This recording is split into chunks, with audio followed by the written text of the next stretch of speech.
Hello everyone and welcome back to the Great Book of Grudges. My name is Nathan and one thing is fairly certain. If the next DLC does feature Slaanesh, it has to be against the High Elves. I don't care whatever third faction it is. It could be Norska, it could be Lizardmen, it could be Dark Elves, hell it could even be Fishmen for all we know. But High Elves versus Slaanesh is a big ticket number and I'm looking towards the High Elves. We've talked about them in the past of what we kind of expect in terms of units, but do they need a rework or do they need a small update? The very big benefit of recent DLCs is that everyone kind of got a little bit of a passover. Recently with Omens of Destruction, a big rework for the Ogres and then character reworks for the characters there.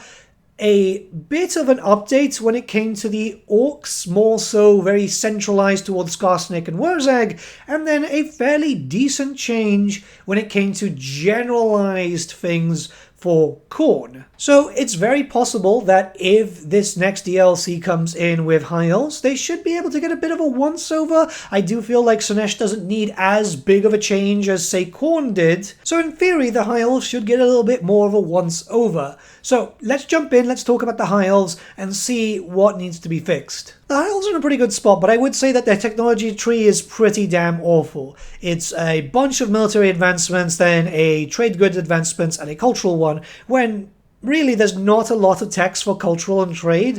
What they could actually do is just divide it into 3 separate sections. They've done this already, and actually add some more tech in there. Maybe reduce the military ones a little bit too, because the problem with this is that there's a lot of prerequisites. So military advancements 1 is fine, but for military advancements 2, you need money and then a building. 3, you need again money and a building, and these buildings can be a little bit annoying. Actually 2 buildings for the third one. It does become a little bit of a problem here. I don't like the idea of a lot of text being locked behind buildings. Sure, it's not the worst one. The Lizardmen tech tree is probably the worst one in the game, which is wild that we haven't seen it updated yet. But this one definitely needs to get a little bit of a once-over. Buildings, I feel, need to be squished down a little bit, and that's if we end up getting a tech tree rework and, you know, a new DLC is going to introduce a lot more units. I would feel like if they can just, like, change stuff around, it would be a lot better. Everything right now is really packed up. The High Elves have a fantastically sized roster, that's for sure, but with the possibility of a Merworm, Lothan Skycutters, and a lot of other things, they're going to have to start retooling the buildings around. There's a lot of infrastructure buildings when there really shouldn't be that many. Again, a lot of them are there because of unlocking tech trees and stuff, but it's becoming a massive issue.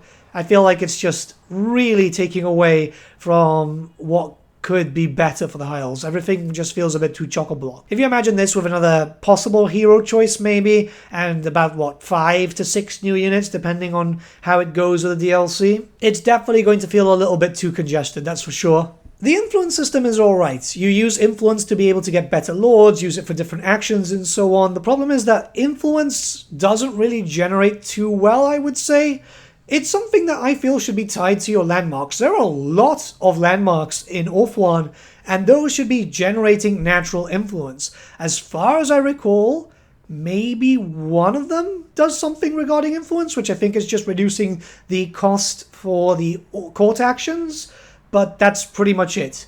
Now, not all of them should do that. I mean, obviously the White Tower of Hoeth is incredibly overpowered as a landmark, but the others, there's some that just do nothing. Obviously, for balance purposes, that means that you'd get a lot of influence coming in if you start taking over the rest of Ulthuan, but what could be done there is just changing up the values so things just get a little bit more expensive as time progresses. We've seen this with other mechanics too, so it's not like it's not possible, right? Same thing with like Kairos and any of the Tzeentch mechanics with the Grimoires. Plus, if you start generating more influence from all the landmarks, you're incentivized to actually take over Ulthuan. In some cases, you just kind of want to have them there as allies and so on, and then you'll push out from there, but you know what I mean, right? Which kind of leads up to the Intrigue Accord. It would be nice if there were just more actions rather than improve relations and just decrease relations. It's not the most amazing mechanic. The Empire, funnily enough, got something built on that, and it's much better. I would say just add a little bit more to it, or leave the Intrigue at Court the same for all the High Elf factions, but expand upon it for just Tyrion as a unique mechanic, pretty much by just copy-pasting electoral machinations. Yes, I know, it's kind of going full circle, considering that this basic stuff was first high elven and then just moved down here, and it's then been reworked multiple times for the Empire, but it does work well here for Tyrion. I know it's also been used by Greasus, but Tyrion's basically acting as the Castellan for Orth 1, because we're never going to get Finnabar the Seafarer, that's the actual Phoenix King, so it just makes sense for something like this, you know, be able to call to arms, acting on behalf of Finnabar.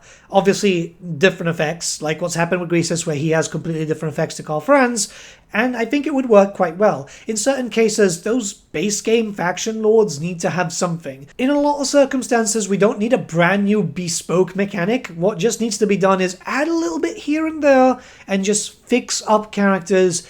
Reskinning mechanics works in some cases. Not all the time, but some cases. Teclis definitely needs something. Right now, he's just kind of boring. Same thing as Tyrion. The thing is that you're there in the Southlands, you've got so many enemies, you're constantly busy. He definitely needs something that fits with him, but I would not say just retooling the Balthazar Geld Colleges of Magic thing, even though, actually, funny enough, Teclis had a hand with the whole Colleges of Magic lore-wise. Now, it still could be a bit smaller, but have a bigger effect. So I'd say here is a retooled version of the Hogwarts mechanic. This is the Kislev baseline thing for getting spellcasters, and it works really, really well. You could then have options, so rather than, you know, one spellcaster of Ice and the other one of Tempest, you'd have just one Lord, one hero option, and as you progress through the dilemmas, you'll be able to get your spellcasters. You'd be able to recruit your spellcasters normally, and I think that's very important that the High Elves should still be able to, but this is for a buffed up version of spellcasters, and if you went through the whole line there, that's usually a decent amount of turns that you have to wait until you get a spellcaster through that, you would then get access, well, that spellcaster would get access to a cataclysm spell, meaning that you could get a lord and also a hero with cataclysm spells.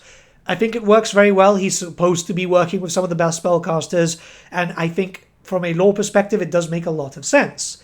It's a small mechanic, it's a retooled thing, but it makes a lot of sense with someone like Teclis. I was originally going to suggest like finding artifacts and so on, very similar to that of the Books of Nagash, but I think that's been done to death now, especially since that's also in the Tools of 8 or Pieces of 8 or whatever the hell the Vampire Coast do. You know what I mean? It's just this. More spellcasters. The Spellcaster Lord, one of the most proficient spellcasters in Warhammer Fantasy, should be able to field very powerful spellcasters in his armies. And I think that's pretty much it. I don't think many major changes need to happen to the High Elves. You know why? It's because they've gotten a lot of attention through Warhammer 2. They've got 6 playable Legendary Lords at the moment. They'll probably have a 7th when we finally get Sea Lord Aisling. Here's hoping it's Sea Lord Aisling and not the character that was introduced for Warhammer the Old World, because that just kind of... that felt bad, man. That felt bad. Honestly, I'd say one DLC and they're done. A good Legendary Hero, a good Legendary Lord, the final remaining units, you know, the Merworm. A little update just to give Tyrion and Teclis something, and maybe just fix some core underlining issues like I've said in this video, and yeah, they won't have to be looked at again, I think. But let me know what you guys think in the comments below. Maybe you guys have some better ideas. I'm just going with what I kind of see would be nice, but obviously some people might think differently. And yeah, I'll see you all again very, very soon, guys. Have a great day. I'm going to head out. There's a storm brewing, but I want to get to the club so I can finish painting some demigryphs. Let's see if I can finish them today. See you guys.